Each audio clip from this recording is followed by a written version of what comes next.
कुछ विषय इतने विशाल होते हैं, जैसे जैसे एक पूरा महासागर। उन्हें समझने के लिए गोता कहाँ से लगाया जाए, ये तय करना ही शायद सबसे बड़ी चुनौती होती है। आज हमारे सामने एक ऐसा ही विषय है, मुगल साम्राज्य।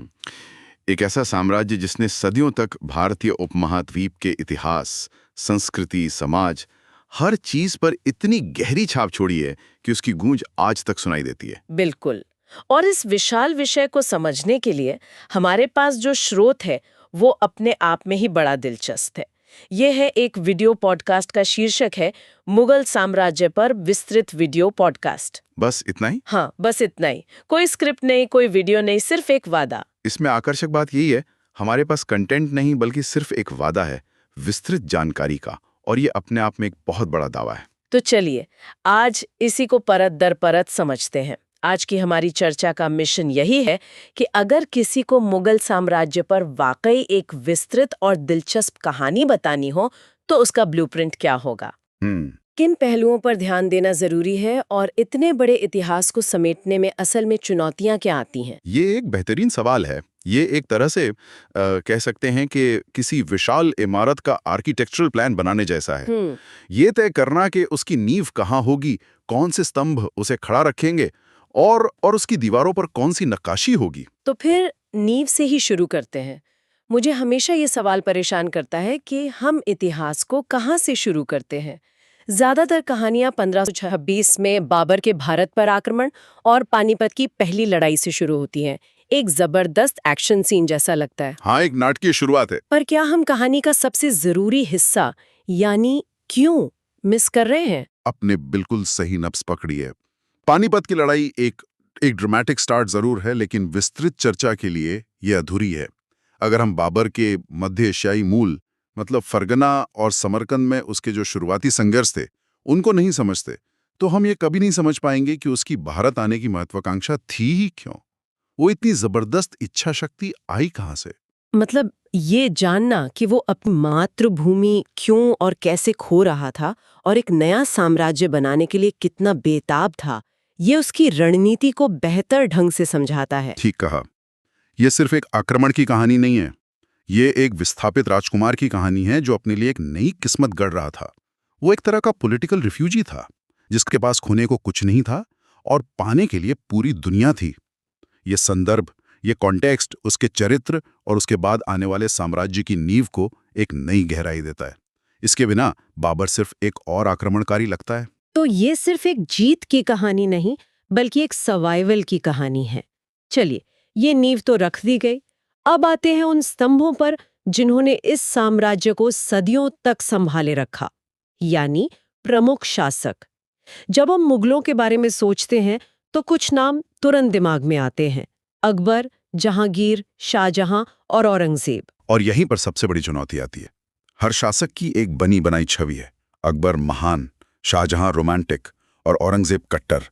एक विस्तृत विश्लेषण का काम इन छवियों को तोड़कर एक ज्यादा सूक्ष्म, एक न्यूआंस्ड तस्वीर पेश करना है। अकबर से ही शुरू करते हैं। उन्हें अकबर महान कहा जाता है जिसने साम्राज्य का बहुत विस्तार किया। लेकिन मुझे ये सवाल हमेशा खटकता है कि क्या उनके साम्राज्य विस्तार की जो आक्रामकता थी उसको हम नजरअंदाज कर देते हैं?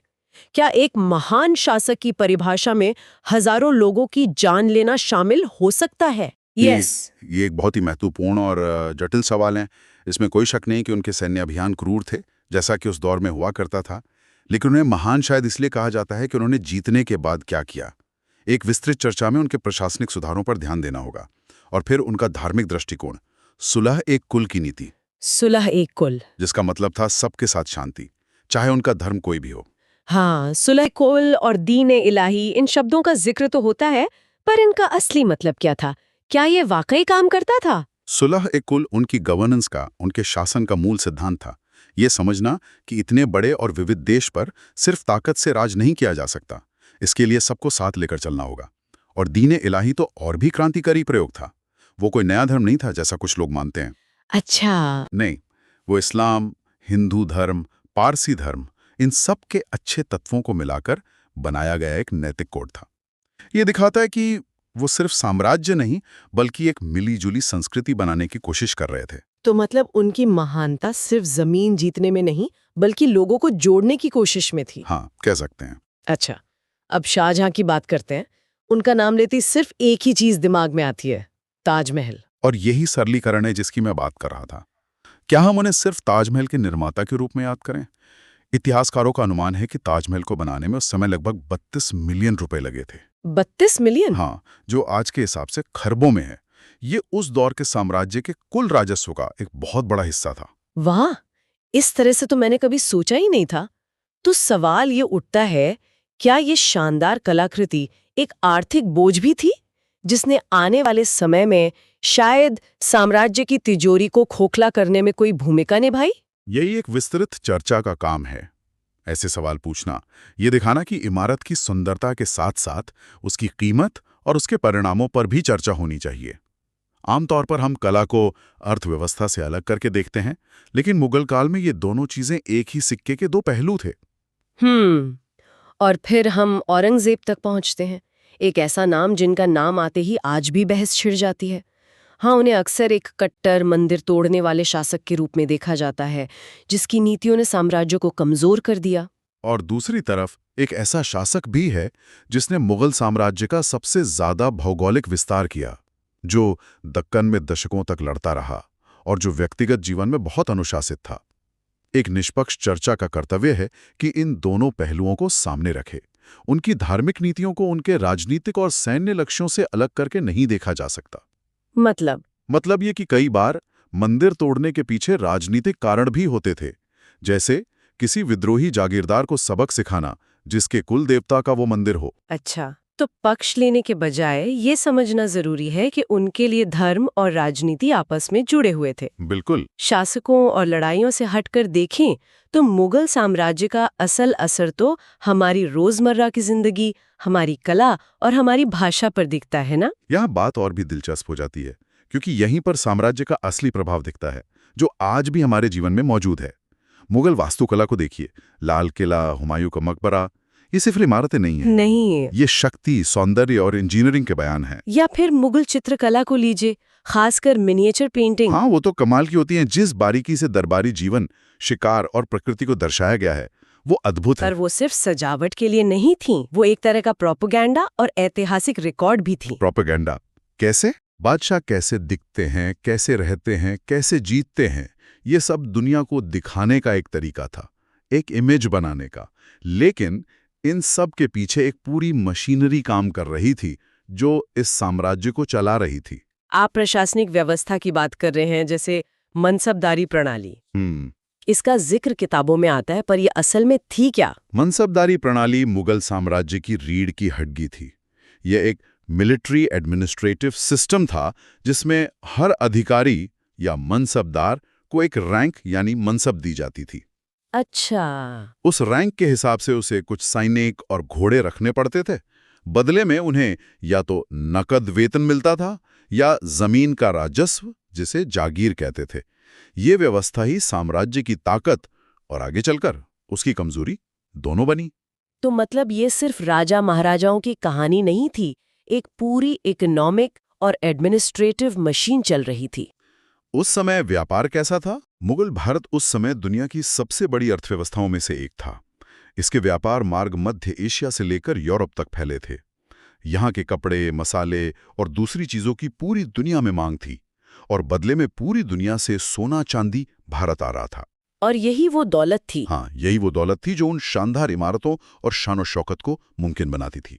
अगर ये मशीनरी इतनी मजबूत थी और अर्थव्यवस्था इतनी अच्छी थी, तो फिर ऐसा क्या हुआ कि ये विशाल ढांचा बिखरने लगा? क्या इसकी वजह सिर्फ एक शासक औरंगजेब थे, जैसा कि अक्सर कहा जाता है? अगर हम इसे एक बड़ी तस्वीर से जोड़कर देखें तो जवाब है नहीं।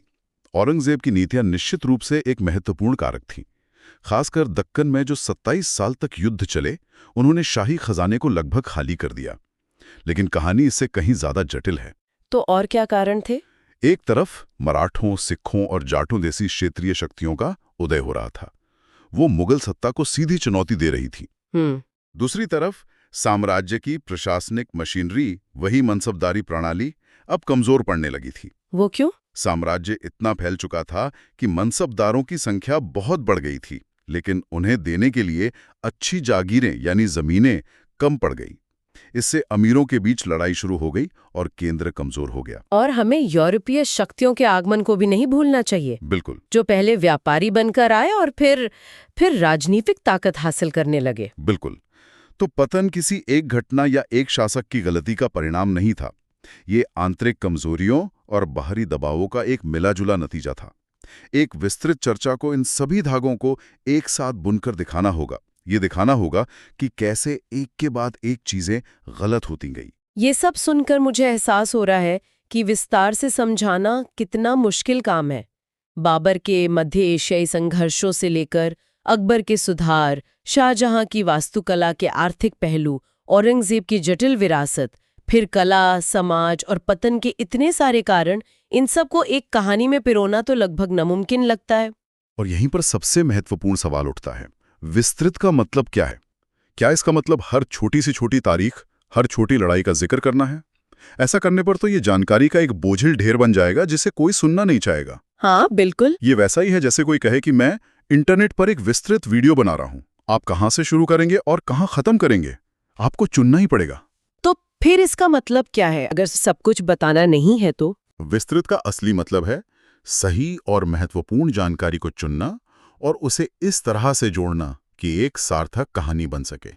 इसका मतलब है पैटर्न दिखाना, कारण और प्रभाव के बीच संबंध स्थापित करना और ये बताना कि इन ऐतिहासिक घटनाओं का आज के लिए क्या महत्व है। ये चयन की कला है, सिर्फ संग्रह की नहीं। तो इन सब का मतलब क्या है? हमने देखा कि बाबर की शुरुआत से लेकर साम्राज्य के पतन तक, शासकों की नीतियों से लेकर कला और समाज तक, मुगल साम्राज्य की कहानी में अनगिनत परतें हैं। और ये स्पष्ट है कि मुगल साम्राज्य पर विस्तृत वीडियो पॉडकास्ट जैसा शीर्षक बनाना आसान है, लेकिन उस वादे को निभाना बेहद चुनौतीपूर्ण है। संतुलन साधना ही सबसे बड़ी कला है। ये तय करना कि क्या शामिल किया जाए और क्या नहीं, किसे हीरो बनाया जाए और किसे विलन, या शायद ये दिखाया जाए कि इतिहास में कोई भी पूरी तरह हीरो या विलन नहीं होता। ये हमें सिखाता है कि जब भी हम किसी बड़े विषय को समझने की कोशिश करते हैं, तो ये पूछना जरूरी है कि जो कहानी हमें सुनाई जा रही है वो किस नजरिए से सुनाई जा रही है और कौन से हिस्से छोड़े जा रहे हैं। बिल्कुल। और इसी सोच के साथ हम आज की ये चर्चा समाप्त करते हैं, श्रोता के लिए एक अंतिम विचार के साथ। अगली बार जब कोई भी श्रोत, चाहे वो किताब हो, डॉक्यूमेंट्री हो या पॉडकास्ट, किसी जटिल विषय पर संपूर्ण या विस्तृत जानकारी देने का दावा करे, तो एक पल रुककर ये जरूर सोचिएगा, इस बड़ी और सुसंगत कहानी को बनाने के लिए इतिहास के किन बिखरे हुए और शायद विरोधाभासी टुकड़ों को जानबूझकर छोड़ दिया गया होगा।